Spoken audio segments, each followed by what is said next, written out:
Assalamualaikum warahmatullahi wabarakatuh. Warahmatullahi wabarakatuh. Oke. Alhamdulillahirrabbilalamin. Pertama-tama marilah kita panjatkan puji syukur kehadirat Allah Subhanahu wa taala yang telah memberikan nikmat kepada kita sehingga kita semua diberikan kesehatan pada hari ini bisa melaksanakan kegiatan IHT ya, di mana IHT ini sudah memasuki hari kedua dan insya Allah nanti penyajian materi akan disampaikan oleh saya sendiri ya. Salawat dan salam semoga tercurah kepada junjungan Nabi besar Muhammad Sallallahu Alaihi Wasallam, berikut keluarganya, sahabatnya, hingga kita umatnya sampai akhir zaman. Oke, baik Bapak Ibu, marilah kita buka acara ini dengan mengucapkan basmalah. Bismillahirrahmanirrahim. Untuk sebelum ke materi, Bapak Ibu, yang pertama mungkin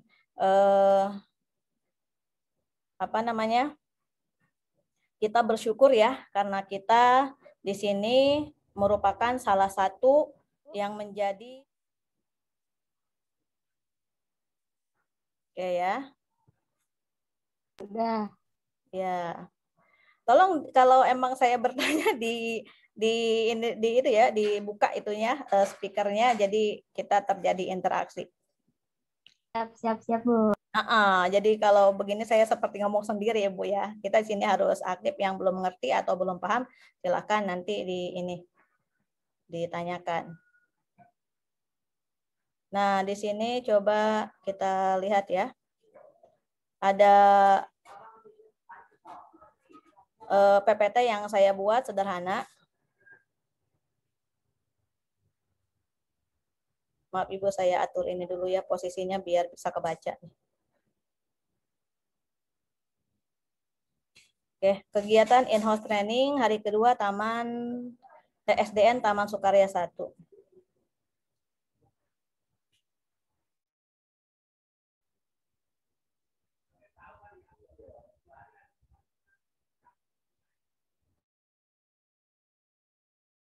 Maaf, tunggu sebentar. Oke. Pendidikan yang memerdekakan. Bapak Ibu bisa lihat di sini ada gambar di mana anak-anak sedang ujian gitu ya. Dan inilah pendidikan yang terjadi saat ini. Gitu. Pengalaman saya adalah ketika itu saya sekolah waktu SMA dan benar-benar waktu pas mau kelulusan itu kita disuguhkan dengan ujian nasional yang dimana kita harus bisa mencapai atau bahkan melewati KKM yang telah disediakan oleh instansi atau sekolah gitu ya. Dan itu hanya 3 mata pelajaran saja, matematika, IPA, sama bahasa Inggris waktu itu.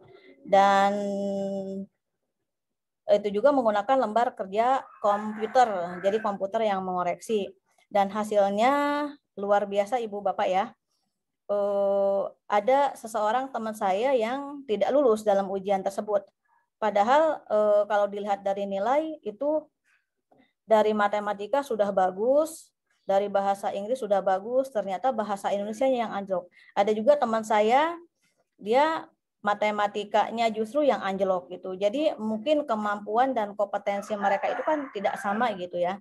Nah, saya sendiri sebenarnya nilainya nggak memuaskan banget, tapi sedang dan alhamdulillah memenuhi standar gitu ya. Bisa melewati KKM itu. Cuma kenapa bisa terjadi seperti itu gitu. Artinya matematika dia sampai anjlok atau bahasa Indonesia sampai anjlok ya mungkin mereka tidak berkompeten di bidang itu gitu. Dan sayang sekali harus dinyatakan tidak lulus padahal dia berpotensi di bidang yang lain yang lebih unggul. Nah, terus pendidikan yang diharapkan seperti apa sih? Nah, pendidikan yang diharapkan itu ya pendidikan yang seperti ini nih Ibu Bapak ya. Di mana guru menyajikan atau menyelenggarakan pembelajaran atau pendidikan itu ya sesuai dengan minat bakat mereka. Nah, di sini di pendidikan mereka kita mengacu kepada filosofi pendidikan Ki Hajar Dewantara. beliau mengatakan bahwa pendidikan merdeka itu berdaya upaya dengan sengaja untuk memajukan hidup, tumbuhnya budi pekerti, rasa pikiran, roh, dan bahkan anak dengan jalan pengajaran teladan dan pembiasaan, jangan disertai perintah dan paksaan. Nah, ini adalah filosofi Ki Hajar Dewantara. Dan kemudian beliau juga mengatakan bahwa pendidikan berhamba pada anak. Nah, apa maksudnya?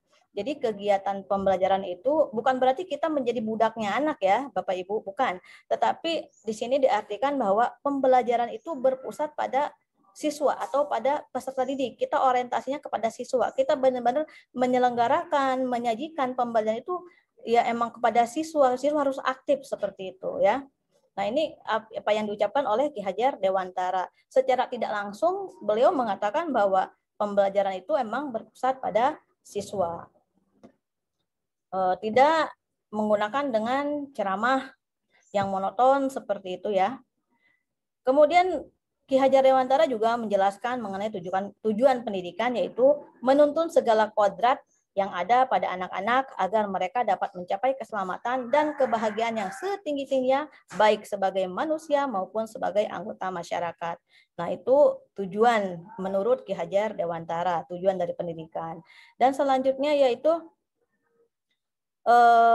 beliau juga mengatakan bahwa seorang tani yang menanam padi misalnya hanya dapat menuntun tumbuhnya padi meskipun ia dapat memperbaiki pertumbuhan tanamannya itu.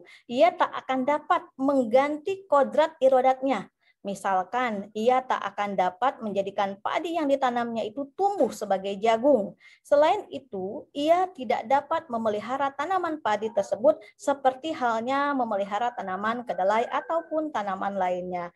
Jadi kalau saya terjemahkan arti dari perkataan Ki Hajar Dewantara sebagai tokoh pendidikan, yaitu bahwa pendidikan harus memperhatikan perbedaan karakteristik, tingkat kemampuan, kebutuhan, dan gaya belajar siswa. Dan inilah yang disampaikan oleh Bapak Pendidikan Nasional legendaris ya. Dan ini menjadi buah pemikiran dari Ki Hajar Dewantara ini merupakan apa namanya ya, sebagai acuan bahwa ya pengajaran itu harus sesuai dengan tingkat kemampuan siswa. Jadi kita tidak bisa menyamaratakan peserta didik kita karena mereka punya karakteristik, gaya belajar, tingkat kemampuan, potensi, bakat, minat yang nah itulah tugas dari seorang guru, harus menyajikan pembelajaran yang variatif sehingga terpenuhilah kebutuhan apa yang dibutuhkan oleh anak tersebut atau peserta didik tersebut. Selanjutnya yaitu pengajaran sesuai dengan capaian atau tingkat kemampuan. Nah, jadi pengajaran itu ada dengan pendekatan capaian atau tingkat kemampuan. Dan ini sudah dilakukan oleh beberapa negara. Justru kita juga baru bisa terus mengembangkan dan meningkatkan bagaimana nih pendidikan ini harus sesuai dengan zamannya dan menghasilkan produk atau output yang bagus gitu kan. Jadi terus digalakan sehingga pemerintah menggali pemikiran Ki Hajar Dewantara. Oh ya, dengan cara seperti ini ternyata tingkat kemampuan siswa dan pendekatan itu sudah juga dilakukan ternyata di luar negeri. Nah, pengajaran sesuai dengan capaian atau tingkat kemampuan itu seperti apa? Yaitu merupakan sebuah pendekatan belajar yang mengacu pada tingkatan capaian atau kemampuan peserta didik, seringkali disebut juga dengan teaching at the right level atau TARL ya. Kemudian pendekatan pendidik tidak mengacu pada tingkatan kelas. Pembelajaran dibuat disesuaikan dengan capaian, tingkat kemampuan, kebutuhan peserta didik untuk mencapai capaian pembelajaran yang diharapkan. Ini adalah bentuk implementasi yang sesuai dengan filosofi Ki Hajar Dewantara dengan memperhatikan capaian, tingkat kemampuan, kebutuhan peserta didik sebagai acuan untuk merancang pembelajaran, maka kita melakukan segala upaya kita untuk berpusat pada peserta didik. Jadi berpusat pada peserta didik itu bagaimana? Ya membuat siswa menjadi aktif dengan cara pembelajaran, siswa bereksplorasi, mencari pengetahuan sendiri, kemudian mereka mengkonstruksikan pengetahuan sendiri yang tadinya bersifat parsial menjadi terintegrasi. Jadi mereka berpengetahuan yang menyeluruh ya, atau holistik yang dikenal dengan sekarang. Nah, kemudian sekilas mengenai pengajaran sesuai dengan capaian atau tingkat kemampuan. Satu, tujuan pengajaran dengan menggunakan pendekatan ini adalah penguatan kemampuan numerasi dan literasi pada peserta didik, seperti pengetahuan pada mata pelajaran yang menjadi capaian pembelajaran. Seperti yang kita tahu sekarang, Bapak Ibu ya, pemerintah sekarang sedang menggalakkan atau apa namanya, kita sering sekali mendengar yang namanya AKM ya. Ibu Bapak tahu AKM? Silahkan coba yang mau menjelaskan AKM. Bapak, Ibu Bapak dibuka aja. AKM apa sih AKM? Ibu Siva, mungkin Ibu Siva. Iya. Asesmen minimum kompetensi minimum. Ya, asesmen kompetensi minimum. Itu kan orientasinya pada AKM nih. ya. Itu yang ini ya Bu Sipa ya, kepada numerasi dan literasi ya. Iya, betul Bu Dewi. Literasi itu berarti melek apa gimana Bu Sipa? Coba tolong. Dan juga Iya, numerasi. AKM itu kan terbagi menjadi dua, ada literasi dan numerasi. Ya. Lebih tepatnya literasi itu adalah kemampuan untuk membaca, tapi bukan berarti literasi itu hanya untuk pembelajaran misalkan bahasa Indonesia aja. Tapi tidak. Dalam literasi itu adalah kemampuan membaca pada soal-soal matematika misalnya. Ya. Seperti itu. Dan numerasi juga adalah kemampuan membaca pada soal-soal yang berhubungan dengan angka. Ilmu pasti ya, matematika ya. Hitung-hitungan seperti itu ya. Nah, seperti saya sendiri memegang bidang agama ya. Jadi mungkin bisa menggunakan AKM. Numerasinya seperti apa? Nah, seperti penghitungan zakat seperti itu ya. Kemudian, belum selesai semua ini. Yang kedua adalah peserta didik tidak terkait pada tingkatan kelas, namun dikelompokkan berdasarkan fase perkembangan ataupun sesuai dengan tingkat kemampuan peserta didik yang sama. Dan selanjutnya setiap fase ataupun tingkatan tersebut mempunyai capaian pembelajaran yang harus dicapai. Proses pembelajaran peserta didik akan disusun mengacu pada capaian pembelajaran tersebut, namun disesuaikan dengan karakteristik, potensi, dan kebutuhan peserta didiknya.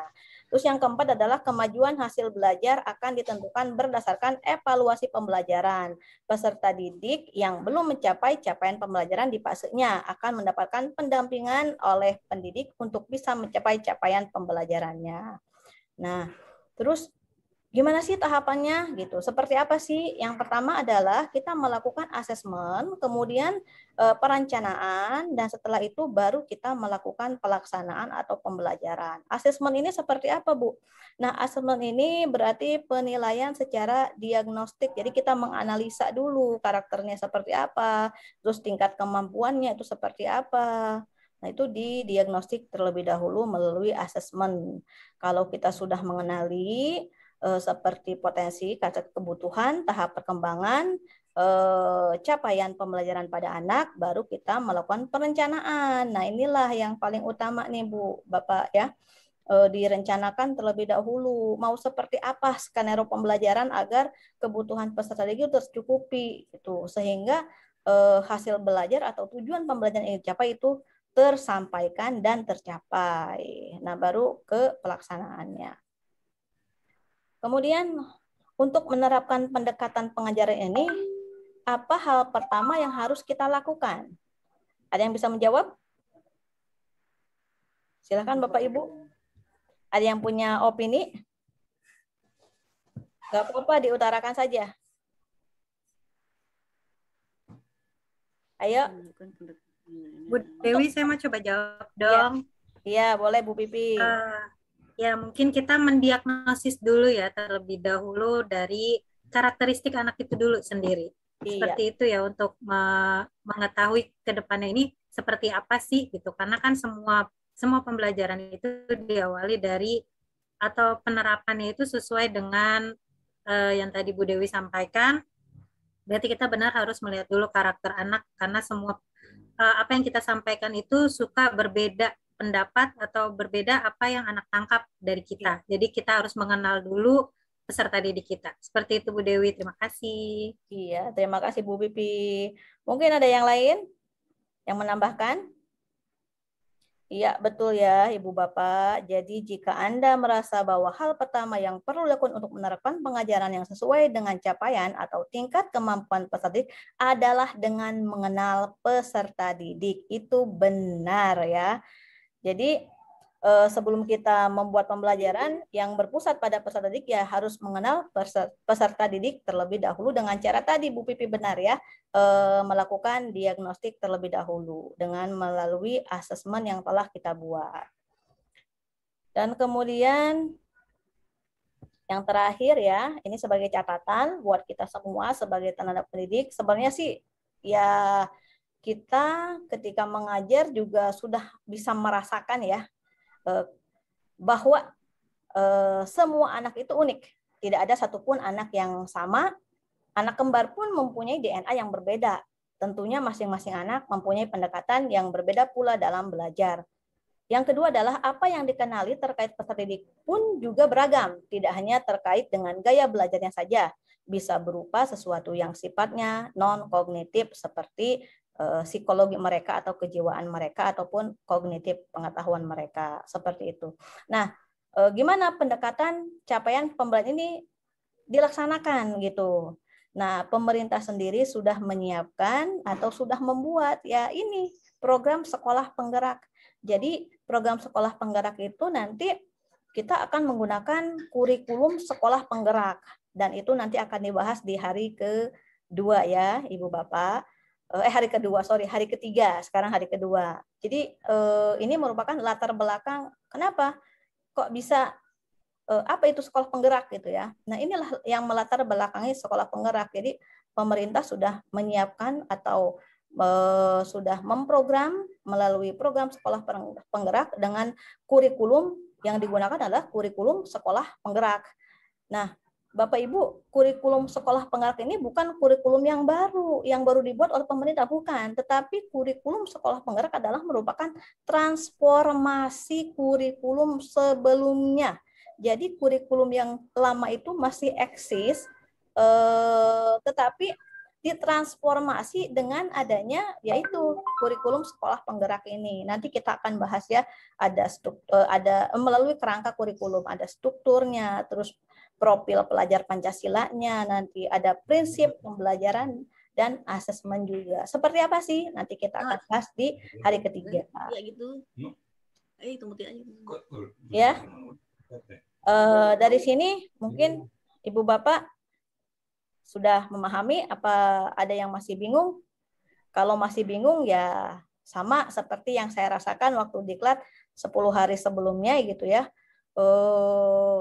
Ya pertama kita bingung apa sih ini gitu kan, ya, tapi nanti akan terkonstruksi sendiri Bapak Ibu pengetahuan itu ya, itu kita pelan-pelan seperti kita halnya makan, kita tidak mungkin satu piring dimakan semua ya Bu Pipi ya, tetapi kita dilakukan dengan satu suap. Nah inilah yang melatar belakangi kenapa kok ada program sekolah penggerak ini, baru kulitnya Bapak Ibu ya, bukan bukan inti. Nanti inti itu ada di pertemuan ke 4, 5, 6, 7 gitu. Dan sebelumnya Bapak Ibu juga sudah diberikan tes awal kemampuan ya. Nah, silakan nanti atau mungkin sudah ada yang mengisi dengan nilai yang sudah didapatkan. Kalau memang nilainya kecil itu Ibu Bapak ya jangan bersedih hati atau jangan pesimis merasa diri, wah kok begini gitu. Emang seperti itu. Jadi kita kan belum mengenal, tak kenal maka tak sayang gitu ya. Jadi nanti setelah belajar ini ada juga kita menyiapkan tes akhir ya. Nanti sudah disiapkan oleh panitia. Dan itu harus ada peningkatan Ibu Bapak. Yang tadinya mungkin dapat 60, ya kalau sudah ada IHT seperti ini diharapkan sih dapat 80, 90 atau mungkin dapat 100 Ibu Bapak ya, karena saya yakin Ibu Bapak di sini adalah orang-orang hebat gitu, termasuk Ibu Kepala Sekolah yang luar biasa ya. Saya bangga gitu ya. Artinya dari sekian seleksi kita masuk di, dan satu-satunya ya Bu Pipi ya di Neglas hari ini yang mendapatkan kesempatan untuk melaksanakan program sekolah penggerak. Nah, itu harus kita syukuri dengan cara kita melaksanakan kegiatan IHT dan mengimplementasikannya dalam kegiatan pembelajaran kita, khususnya di kelas 1 dan kelas 4, karena yang jadi sasaran untuk IHT ini adalah kelas 1 dan kelas 4. Apalagi kelas 1 dan kelas 4 ini, kelas 1, kelas 4 dan guru bidang agama dengan PJOK. Dan saya yakin kita mampu gitu ya, karena peserta sasaran ini didominasi oleh guru milenial ya, yang luar biasa cakap, cerdas, dan juga terampil. Dan saya juga sebenarnya sih tanpa harus ada sinkron seperti ini, yakin ibu bapak bisa belajar mandiri gitu. Mungkin apalagi setelah mengikuti asinkronus itu wow, mantap sekali nanti untuk pengimplementasiannya ya gitu. Mungkin Bu Bibi ada tambahan gitu ya, atau yang lain ingin mengungkapkan sesuatu gitu, boleh silahkan. Kita sharing aja di sini ya. Bisa itu kan, dibuka speakernya. Bu Yul, ada yang masih bingung? Atau Bu Konitatun, Hafijatun, berdua? Oke, mantap ya, sudah bisa. Jadi kita sudah siap untuk kegiatan di hari ke-3, yaitu kerangka kurikulum. Kita akan coba kupas, kita akan coba kuliti, kita akan coba bedah besok ya. Dan insya Allah saya rasa bisa, karena pesertanya juga ya milenial gitu. Oke. Kalau sudah tidak ada yang bertanya dan sudah tidak ada yang ingin mengeluarkan unek-uneknya, mungkin saya tutup kegiatan IHT untuk pendidikan yang memerdekakan ini. Kurang lebihnya mohon maaf apabila ada yang kurang atau tidak berkenan atau ada materi yang tidak disampaikan, dan saya yakin bahwa apa yang disampaikan itu mungkin ke saya nyampainya 100 dan ke ibu-ibu nggak mungkin 100 juga gitu ya. Tapi saya berusaha gitu untuk menyampaikan apa yang saya dapat itu ke ibu bapak yang ada di sini gitu ya. Kurang lebih mohon maaf. Wassalamualaikum warahmatullahi wabarakatuh. Waalaikumsalam warahmatullahi wabarakatuh. Waalaikumsalam warahmatullahi wabarakatuh. Terima kasih Ibu Dewi. Ya. Terima kasih Bu Dewi. Keren. Oke, mungkin sebelum saya tutup, biar semangat untuk menghadapi hari ke-3, ada yang memberikan ice breaking atau tidak? Haji, saya Bunda. Hah? Lupa ada tuh yang hemnya apa ya? Bu Yuli inget aja. Kita tepuk semangat aja yuk. Ya, boleh. Yuk, kita tepuk semangat aja ya. Boleh Bu Haji. Tepuk Maaf, semangat. sebentar Bu Haji. Mungkin Bu Dewi bisa stop share screen dulu Bu Dewi. Ya. Siap. Tolong dibuka semua kameranya.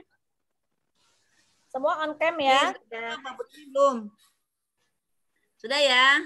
Yuk, tepuk semangat. Coba tolong jempolnya diangkat. Keep smile. Ini belum ada yang on cam nih.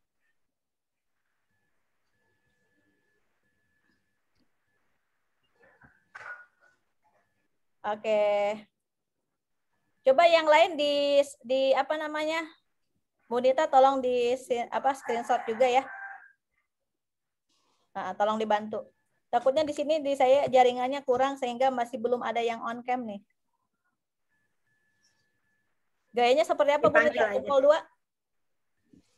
Jempol 2.